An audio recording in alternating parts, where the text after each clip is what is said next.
इस वीडियो में हम देखेंगे रिगार्डिंग चैप्टर 11 ऑफ पाइथन। सो यहाँ पे जो डिस्कस करेंगे वो टॉपिक है पाइथन इफ़ एल्स स्टेटमेंट्स।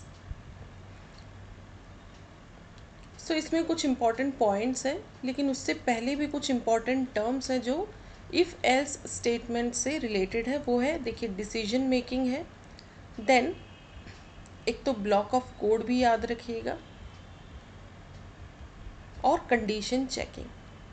ठीक है, इसमें बेसिकली क्या होता है, कोई एक कंडीशन दी जाती है इफ़ में, इफ़ फिर एक कंडीशन दी जाती है, वो कंडीशन यदि ट्रू है तो फिर एक ब्लॉक ऑफ कोड को एग्जीक्यूट किया जाता है। ठीक है, ब्लॉक ऑफ कोड मतलब इफ़ के अंदर जितने स्टेटमेंट्स होंगे। तो पहली बात तो देखिए डिसीजन मेकिंग फिर क्या रहा, पहले तो इफ़ में हमने एक कंडीशन पुट की, उस कंडीशन को चेक किया गया, यस है कि नो है, इसी चीज़ को कहा जाता है एक डिसीजन लेना। यदि यस है तो इफ़ ब्लॉक एग्जीक्यूट होगा, और इफ़ एल्स ब्लॉक का यदि हम यूज़ कर रहे हैं, एल्स का यूज़ समटाइम्स नहीं भी होगा, खाली इफ़ भी आप यूज़ कर सकते हैं। यदि इफ़ एल्स का यूज़ कर रहे हैं तो उसमें क्या होता है, यदि कंडीशन ट्रू है तो इफ़ के अंदर जो सेट ऑफ स्टेटमेंट्स है ब्लॉक ऑफ कोड वो एग्जीक्यूट हो जाएगा, और यदि फॉल्स है वो कंडीशन तो एल्स के अंदर जो स्टेटमेंट्स है मतलब ब्लॉक ऑफ कोड वो एग्जीक्यूट होगा। और खाली इफ़ का यूज़ कर रहे हैं तो यदि कंडीशन ट्रू है तो इफ़ के अंदर जो भी स्टेटमेंट्स हैं वो एग्जीक्यूट हो जाएंगे, मतलब इफ़ का जो ब्लॉक ऑफ कोड है। इसमें एल्स सपोज नहीं है तो फॉल्स है, तो फिर वो automatically out of that if block से चीज़ें बाहर आ जाएंगी और जो भी नेक्स्ट स्टेटमेंट है वो एग्जीक्यूट हो जाएगा। सो यही पॉइंट्स हैं, ये इफ़ एल्स से रिलेटेड कुछ इंपॉर्टेंट पॉइंट्स हैं। Decision making is the most important aspect of almost all the programming languages. As the name implies, decision making allows us to run a particular block of code for a particular decision. Decision making में क्या होता है, देखिए सभी programming languages में decision making एक बहुत important role play करता है। बहुत बार डिसीजंस लेने पड़ते हैं कि वेदर ये येस और no based on some conditions.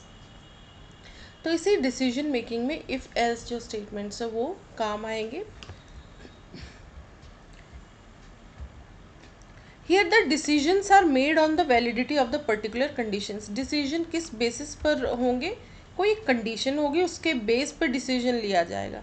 Yes है तो ये सेट ऑफ कोड एग्जीक्यूट होगा, नो है तो different set of code execute होगा। सो कंडीशन चेकिंग क्या होता है, it is the backbone of decision making. Decision लेने से पहले उस कंडीशन को चेक किया जाएगा, वेदर यस और नो का डिसीजन किस बेसिस पर होगा, एक कोई कंडीशन तो होनी चाहिए ना, तभी तो उस पर डिसीजन लिया जाएगा कि whether this condition is true और false. In Python decision making is perform by the following statements. Python में डिसीजन मेकिंग किन स्टेटमेंट्स के थ्रू परफॉर्म होता है वो हम देख लेते हैं। देखिए इफ़ एल्स से ही रिलेटेड है क्योंकि हम टॉपिक ही इफ़ एल्स का लिए हुए हैं, और इफ़ एल्स में भी 3 टाइप्स के स्टेटमेंट्स यूज़ हो सकते हैं। ये स्टेटमेंट हो गया, ये डिस्क्रिप्शन हो गया। ओनली इफ स्टेटमेंट का आप यूज़ कर सकते हैं, इफ़ एल्स स्टेटमेंट का यूज़ कर सकते हैं, और नेस्टेड इफ स्टेटमेंट का। इसमें इफ स्टेटमेंट के अंडर और एक इफ आएगा, ठीक है, उसको नेस्टेड इफ कहते हैं। तो इफ स्टेटमेंट की यदि बात करें तो इसमें सिर्फ ये चेक किया जाता है कंडीशन ट्रू है। इफ़ एक कंडीशन दी जाएगी, यदि वो कंडीशन ट्रू है तो जो ब्लॉक ऑफ कोड होगा वो एग्जीक्यूट हो जाएगा, और बस फिर सीधा जो भी नेक्स्ट लाइन होगी वो एग्जीक्यूट हो जाएगी। इफ़ एल्स में देखिए इसको पहले रीड कर लेते हैं। if statement, the if statement is used to test a specific condition.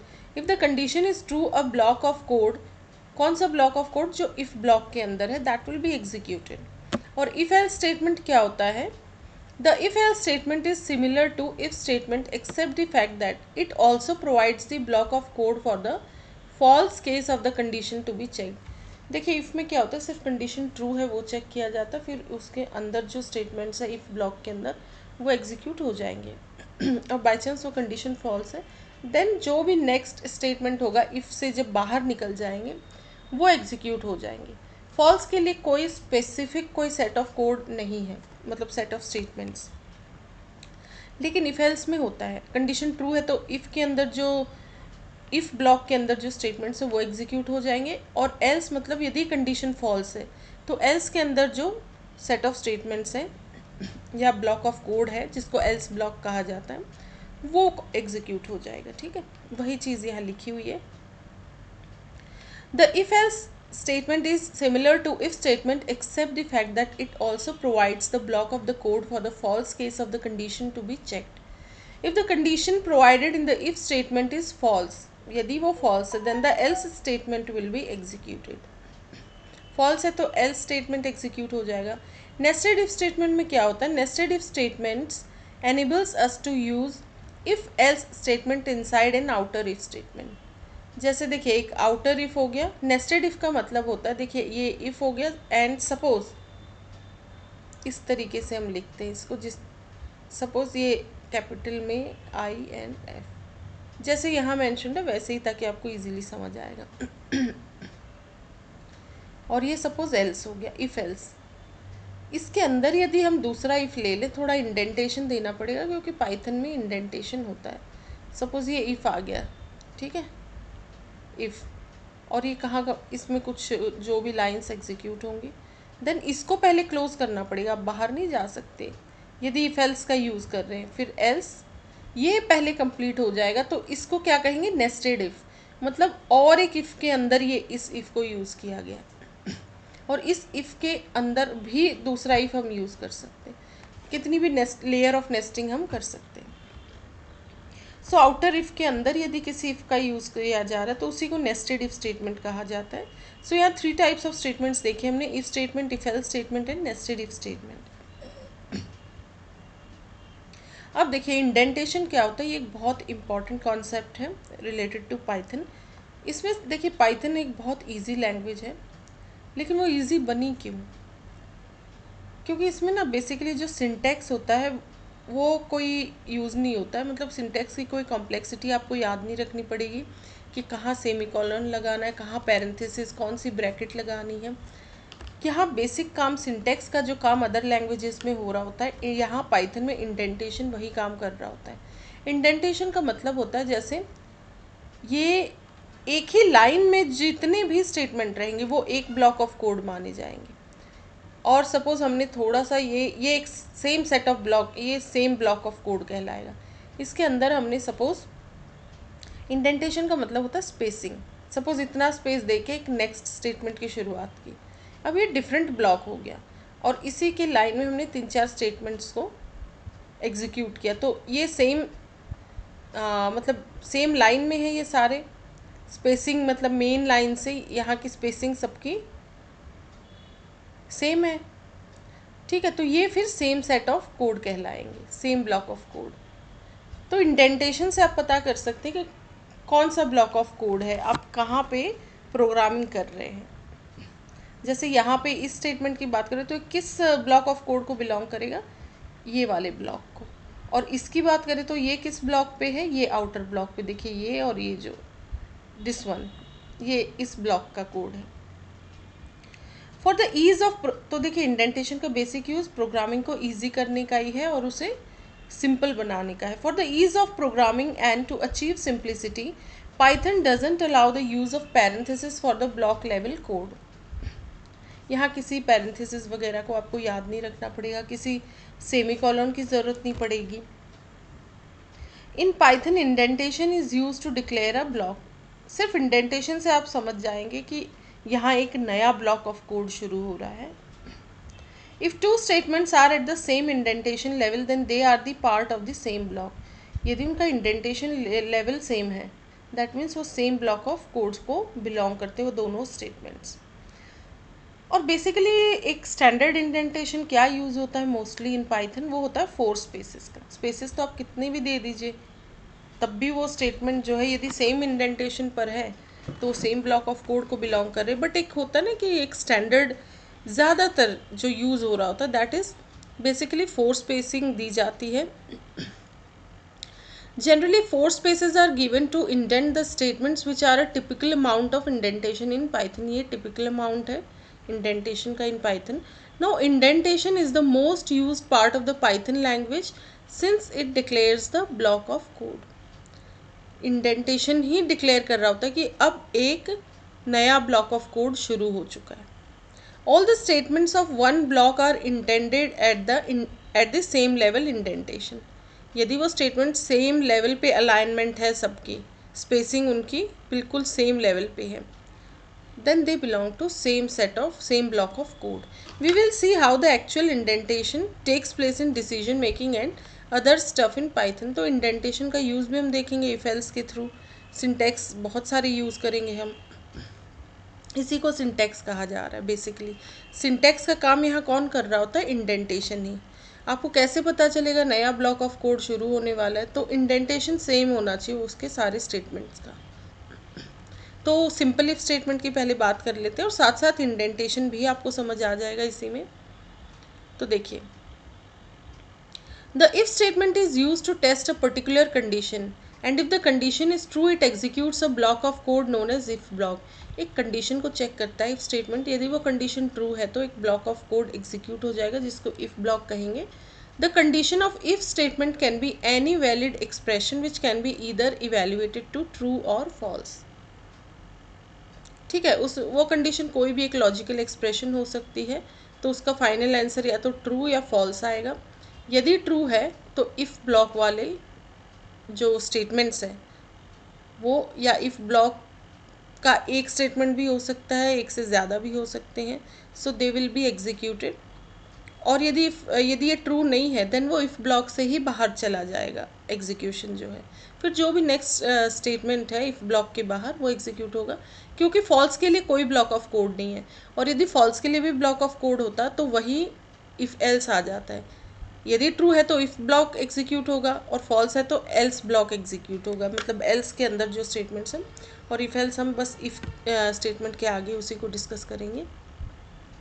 Syntax क्या है इफ स्टेटमेंट का? The syntax of the if statement is given below. If एक एक्सप्रेशन मतलब एक कंडीशन चेक होगी, यदि ट्रू है तो ये स्टेटमेंट एग्जीक्यूट हो जाएगा।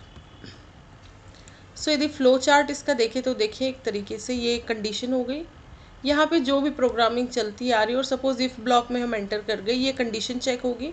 यदि ये कंडीशन फॉल्स है तो सीधा हम इफ ब्लॉक से बाहर ही आ गए। ठीक है, यहाँ जो भी फिर नेक्स्ट सेट ऑफ कोड होंगे। और यदि कंडीशन ट्रू है तो ये इफ़ के अंदर जो ब्लॉक ऑफ कोड है वो एग्जीक्यूट होगा, फिर हम बाहर आएंगे इफ़ ब्लॉक से। ठीक है, तो ये हो गया इफ़ कंडीशन। एक एग्जांपल ले लेते हैं, simple Python program to understand the if statement. इसमें क्या होता है, हम यूज़र से एक इनपुट लेंगे और उसको देखिए बेसिकली बाय डिफ़ॉल्ट कोई भी चीज़ जब इनपुट ले रहे होते हैं वो स्ट्रिंग फॉर्म में रहेगी। बाय डिफ़ॉल्ट पाइथन में सारी चीज़ें स्ट्रिंग ही रहेगी। उसको हमने इंटीजर, हमें एक इंटीजर नंबर चाहिए तो उसको हमें इंट टाइप में कन्वर्ट करना पड़ेगा, वरना आप नंबर भी वो करेंगे वो स्ट्रिंग की तरह काउंट होगा एक कैरेक्टर के फॉर्म में। तो उसको इंट में कन्वर्ट कर दिया गया तो वो फिर कैसा नंबर बन गया? Integer number. Int input enter the number. So here we are taking an integer num and taking input dynamically. फिर देखेंगे कि वो इवन है कि नहीं। तो उस नंबर को जब हम 2 से डिवाइड करेंगे और रिमाइंडर यदि 0 है, ये जो साइन होता परसेंट का यहाँ पे मॉड्यूलस होता है, इसका मतलब ये नम डिवाइडेड बाई 2, मतलब 2 से जब डिवाइड करेंगे तो रिमाइंडर कितना होना चाहिए, ये इसका मतलब होता है रिमाइंडर। नम को 2 से डिवाइड करके रिमाइंडर यदि 0 है दैट मीन्स वो डिविजिबल बाई 2 है। और कोई भी नंबर जब डिविजिबल बाई 2 होता है तो उसी को हम इवन नंबर बोल देते हैं। Now here we are checking the condition. ये कंडीशन हमने चेक कर ली। सपोज रिमाइंडर 0 आ जाता है। If the condition is true we will enter the block. तो फिर इफ़ के अंदर जो ब्लॉक है या सेट ऑफ स्टेटमेंट है, इधर तो सिंगल ही स्टेटमेंट है, so it will get executed. So ये प्रिंट हो जाएगा। यदि इवन है then the given number is an even number. और यदि उसका रिमाइंडर 0 नहीं आता दैट मीन्स यदि वो ऑड नंबर है तो कुछ भी ऐसा लिखा हुआ नहीं आएगा, वो सीधा इफ़ ब्लॉक से बाहर जाएगा और नेक्स्ट जो भी सेट ऑफ कोड है वो एग्जीक्यूट होगा। सो यहाँ पे सपोज़ हम एक नंबर देखते कि क्या इनपुट किया गया। आउटपुट देखते हैं, enter the number. Suppose 10 enter किया यूज़र ने, तो 10 तो इवन नंबर है, इट इज़ डिविजिबल बाई 2। तो क्या प्रिंट हो जाएगा? The given number is an even number. ऐसा ही और एक एग्जाम्पल लेते हैं, simple Python program to print the largest of the 3 numbers. कोई भी 3 नंबर लेंगे और देखेंगे कि कौन सा लार्जेस्ट है। तो सबसे पहले तो 3 नंबर हमने इनपुट करा लिए, A, B और C, उनको इन वेरिएबल्स में स्टोर कर लिया। Int input enter A, enter B and enter C। अब A यदि लार्जेस्ट है तीनों में से, तो क्या लॉजिक होगा, A B से भी बड़ा होना चाहिए, और हिंदी में और कह रहे हैं बट यहाँ एंड का मतलब दोनों कंडीशन सेम, दोनों कंडीशन फुलफिल होनी चाहिए।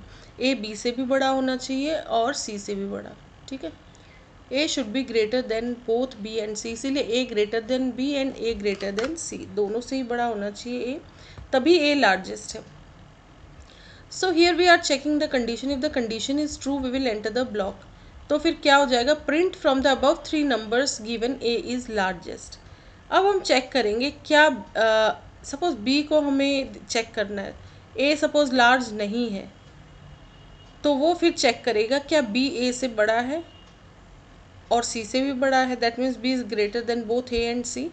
तो यहाँ पे फिर B लार्जेस्ट हो जाएगा। Here we are checking the condition, if the condition is true we will enter the block. तो फिर क्या प्रिंट हो जाएगा, from the above 3 numbers given B is largest. फिर यदि क्या C, यदि ये कंडीशन भी ठीक नहीं है तो फिर हम क्या चेक करेंगे, C A और B दोनों से बड़ा है क्या, C greater than A and C greater than B। So here we are checking the condition, if the condition is true we will enter the block. यदि कंडीशन ट्रू है तो फिर ये एग्जीक्यूट हो जाएगा, from the above 3 numbers given C is largest. So suppose हमने 3 number लिए 100, 120, 130, तो इनमें से लार्जेस्ट हमें क्या दिख रहा है अभी 130, बट बेस्ड ऑन प्रोग्रामिंग भी एग्जीक्यूट होके इसका मतलब C लार्जेस्ट है, तो क्या आएगा, from the above 3 numbers given C is largest. ये लास्ट वाला स्टेटमेंट एग्जीक्यूट हो गया, ठीक है। ये दोनों प्रिंट होंगे ही नहीं क्योंकि यहाँ कंडीशन ही गलत हो गई, ये कंडीशन चेक की, कंडीशन तो गलत है, तो ये तो प्रिंट तब प्रिंट होता ना जब कंडीशन ट्रू होती।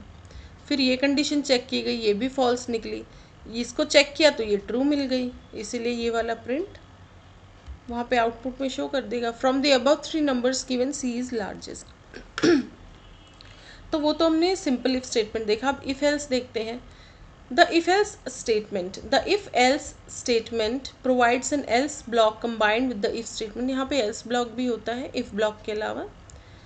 So else block is executed in the false case of the condition। यदि condition true है तो देखिए if block execute होगा, और condition false है यदि, then else block will be executed। If the condition is true then the if block is executed। true है तो if block execute हो जाएगा, otherwise the else block is executed। यदि false है condition then else block execute होगा। The syntax of the if else statement is given below। इसका syntax नीचे दिया गया है। if condition, यदि ये condition true है तो ये if के block of statement execute हो जाएंगे, else फिर another block of statements, else block के statement execute होंगे। तो यदि इसका फ्लो चार्ट देखें तो देखिए ये कंडीशन चेक हुई, यदि ट्रू है तो इफ़ ब्लॉक के अंदर जो स्टेटमेंट्स है वो एग्जीक्यूट हो जाएंगे, और कंडीशन यदि फॉल्स है देन एल्स ब्लॉक के स्टेटमेंट्स एग्जीक्यूट हो जाएंगे, और फाइनली फिर इफ़ ब्लॉक से बाहर आ जाएंगे। इसके कुछ एग्जाम्पल देखते हैं। So simple Python program to check whether a person is eligible to vote और नॉट। एक पर्सन वोटिंग के लिए एलिजिबल है या नहीं वो हम देखेंगे। सो एज करके हमने एक वेरिएबल लिया, उसमें एज एंटर कराई गई यूज़र से, int input enter your as. तो एक कंडीशन हम चेक करेंगे। सो सबसे पहले तो इधर ऊपर इसकी बात करें तो here we are taking an integer num and taking input dynamically. हमने एक इनपुट ले लिया, फिर एक कंडीशन चेक करेंगे क्या एज 18 से ज़्यादा है या उसके बराबर है। यदि है तो the person is eligible to vote, और नहीं है तो फिर वो एलिजिबल नहीं है। सो ये कंडीशन हमने चेक करनी है। Here we are checking the condition, if the condition is true we will enter the block. True है तो ये प्रिंट हो जाएगा, और फॉल्स है तो फिर ये प्रिंट होगा। If age greater than equal to 18 then you are eligible to vote, otherwise sorry you have to wait. Suppose आप एंटर करेंगे नंबर 9, तो क्या आउटपुट आएगा, sorry you have to wait, मतलब अभी आप वोटिंग नहीं कर सकते। और सपोज आपने अपनी एज दे दी सपोज 24, तो you are eligible to vote. So ऐसे ही हम देखते हैं आउटपुट क्या आता है। Enter your age, suppose 90 years दे दी, then yes you are eligible to vote. अब नेक्स्ट एक एग्जाम्पल देखते हैं। Simple Python program to check whether a number is even और नॉट, वो नंबर इवन है या नहीं, नहीं का मतलब ऑड है फिर वो। तो एक नंबर हमने एंटर करवाया, enter the number, input enter the number, फिर हम चेक करेंगे एक कंडीशन कि क्या नंबर को जब 2 से डिवाइड करेंगे तो क्या उसका रिमाइंडर 0 है। यदि 0 है then yes the given number is an even number, और नहीं है 0 तो फिर वो नंबर क्या है, it is an odd number. So here we are checking the condition, एक कंडीशन हमने चेक की। If the condition is true we will enter the block, then इस ब्लॉक पे हम ट्रू है तो ये एग्जीक्यूट होगा, अदरवाइज दिस वन। सो हम देखते हैं क्या आउटपुट आता है। एंटर द नंबर, सपोज हमने 10 इनपुट दिया तो 10 तो एक इवन नंबर है, तो क्या आ जाएगा रिजल्ट में, the given number is even number. और यदि वो इवन नहीं रहता, सपोज हमने 11 दिया होता, तो फिर क्या आउटपुट आता, the given number is an odd number. So हमने इफ पढ़ लिया, देन एल्स इफ भी देख लिया, अब एलिफ देखते हैं। मतलब इफ़ के बाद और इफ़ का हम यदि यूज़ कर रहे हैं, बहुत सारी कंडीशंस को हमें चेक करना, तो एलिफ स्टेटमेंट का यूज़ होता है। The elif statement enables us to check multiple conditions and execute the specific block of statements depending upon the true condition among them. पहले एक if आएगा, उसमें चेक किया जाएगा कि क्या कंडीशन ट्रू है, यदि नहीं है तो डायरेक्ट एल्स नहीं आएगा, हम एलिफ करके और एक कंडीशन चेक करेंगे। यदि वो कंडीशन भी फॉल्स है तो फिर हम और एक एलिफ, कितने भी एलिफ आप कर सकते हैं, जितनी भी कंडीशंस आप डालना चाहें। सो वही चीज़ लिखी हुई है यहाँ पे, और एग्जाम्पल से बहुत अच्छे से क्लियर हो जाएगा आपको elif statement. We can have any number of elif statements in our program depending upon our need, however using elif is optional. लेकिन एलिफ का यूज़ ऑप्शनल है, मैंडेटरी नहीं रहता। लेकिन इफ़ एल्स में यदि हम इफ़ एल्स की बात करें तो फिर एल्स भी हमको यूज़ करना पड़ेगा। The elif statement works like an, यदि सी लैंग्वेज की बात करें तो जो एलिफ स्टेटमेंट है वो किस जैसा होगा, इफ़ एल्स इफ लैडर के समान होगा। So the elif statement works like an if-else if ladder statement in C. It must be succeeded by an if statement. The syntax of the elif statement is given ahead. यदि elif statement के syntax की बात करें तो देखिए, if expression 1, ये पहले वाले if में क्या आया है, ये एक कंडीशन चेक होगी, यदि ये ट्रू है तो ये ब्लॉक ऑफ स्टेटमेंट एग्जीक्यूट हो जाएंगे। सपोज फॉल्स हो गई है तो फिर और एक if आएगा, उसको लेकिन कैसे लिखेंगे हम, एलिफ, मतलब यदि ये ट्रू है, यदि ये फॉल्स है देन हम और एक कंडीशन चेक करेंगे, एल्स इफ़, डायरेक्ट इस एल्स तक नहीं आएंगे, हम पहले एलिफ देखेंगे और एक कंडीशन चेक करेंगे, क्या ये ट्रू है, ट्रू है तो ब्लॉक ऑफ स्टेटमेंट से एग्जीक्यूट हो जाएंगे। और यदि ट्रू नहीं है देन और एक कंडीशन हम चेक करना चाह रहे हैं सपोज, तो एलिफ एक्सप्रेशन 3, ये वाले कंडीशन को हम देखेंगे। इफ़ इट्स ट्रू देन ये वाले स्टेटमेंट एग्जीक्यूट हो जाएंगे, ट्रू नहीं है then it will come out, और एल्स में जो ब्लॉक ऑफ स्टेटमेंट्स है दे विल बी एग्जीक्यूटेड। तो ये हो गया सिंटेक्स ऑफ एलिफ। अब फ्लो चार्ट की बात करें तो देखिए, एक कंडीशन हमने चेक करी, यदि ट्रू है तो स्टेटमेंट 1 एग्जीक्यूट हो जाएगा, फॉल्स है तो हम और एक कंडीशन चेक करेंगे, यदि ये ट्रू है तो इसका जो स्टेटमेंट है वो एग्जीक्यूट हो जाएगा, स्टेटमेंट 2, फॉल्स है तो हम और एक कंडीशन चेक करेंगे, क्योंकि हमने यहाँ 3 कंडीशंस यूज़ की। ऐसे ही आप कितनी भी कंडीशंस ले सकते हैं बेस्ड ऑन दी रिक्वायरमेंट। तो ये स्टेटमेंट एग्जीक्यूट हो जाएगा, एल्स फिर वो बाहर आके नेक्स्ट स्टेटमेंट, मतलब जो एल्स ब्लॉक में है वो एग्जीक्यूट होगा, ये जो लास्ट में है else this block of statements. So हम देखते हैं वो तो एग्जीक्यूट होने के बाद पता चलेगा क्या है। बहुत सारे एग्जाम्पल आप अपने लेवल पे भी ट्राई करिएगा, जैसे इधर एंटर द नंबर है ना, अपने तरीके से अलग अलग नंबर्स एंटर करके you can practice it. So simple Python program to understand elif statement, इसमें क्या है, एक नंबर हमने इनपुट कराया, int input enter the number, फिर क्या होगा, here we are taking an integer number and taking input dynamically. हमने नंबर इनपुट करा दिया और सपोज वो यदि 10 है, एक कंडीशन हमने चेक की, तो क्या प्रिंट होगा, the given number is equal to 10।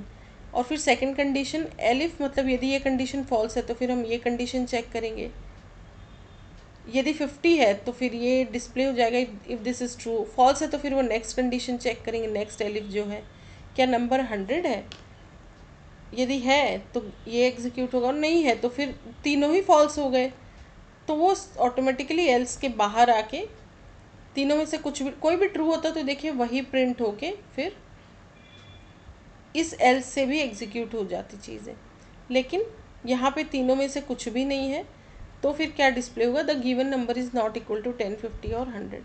और यदि हम 10 डिस्प्ले कर देते तो फिर ये प्रिंट होता, यदि 50 करते एंटर तो 50 आता, और यूज़र यदि 100 एंटर कर रहा देन ये स्टेटमेंट एग्जीक्यूट होगा।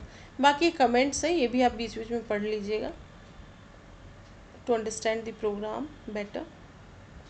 तो इसका आउटपुट देखते हैं। सपोज एक नंबर एंटर किया, एंटर द नंबर 15 एंटर किया, तो 15 तो ना ही 10 है, ना 50 है, ना 100 है, तो कौन सा स्टेटमेंट एग्जीक्यूट होगा, ये बिल्कुल लास्ट वाला, the given number is not equal to 10, 50 और 100। ठीक है, तो वही डिस्प्ले हो गया।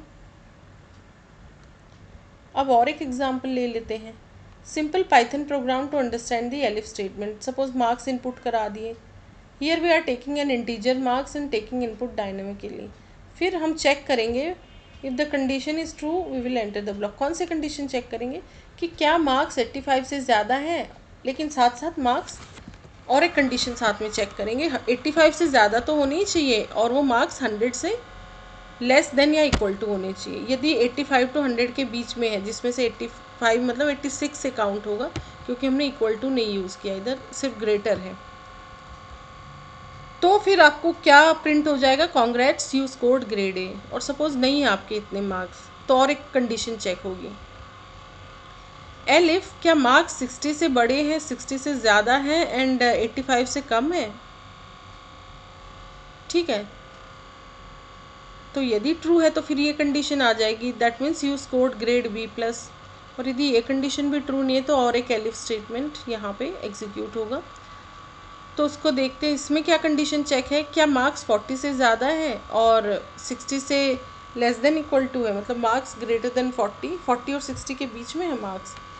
यदि हाँ तो फिर उसको ग्रेड बी दी जाएगी, और नहीं है सपोज ये भी नहीं है तो और एक कंडीशन देखी जाएगी, क्या मार्क्स 30 से ज़्यादा है और 40 से कम है, मतलब marks greater than 30 and less than equal to 40। यदि ऐसा है तो फिर क्या प्रिंट हो जाएगा, यू स्कोर्ड ग्रेड सी। और यदि ऐसा भी नहीं है, इससे भी कम नंबर है, तो फिर एल स्टेटमेंट एग्जीक्यूट होके क्या हो जाएगा, सॉरी यू आर फेल। तो suppose enter the marks 89 enter किए, तो कौन सा स्टेटमेंट एग्जीक्यूट होगा, ये 85 और 100 के बीच के मार्क्स हो गए, तो ये पहला प्रिंट एग्जीक्यूट हो जाएगा, और फिर बाकी कुछ भी ये स्टेटमेंट्स प्रिंट नहीं होंगे। सीधा इफ एल्स ब्लॉक से बाहर आ जाएंगी चीज़ें, और इफ एल्स ब्लॉक तो ये कंप्लीट है ना, ये इफ शुरुआत है, ये एल्स की शुरुआत है, तो इस पूरा यहाँ से आउट हो जाएंगे, यहाँ जो भी फिर नेक्स्ट सेट ऑफ स्टेटमेंट्स होंगे वहाँ चले जाएंगे, लेकिन अभी तो कुछ नहीं है, तो इन्हीं स्टेटमेंट्स को देखते हैं। सो क्या एग्जीक्यूट होगा, congrats you scored grade A. So इस वीडियो में इतना ही, थैंक यू सो मच।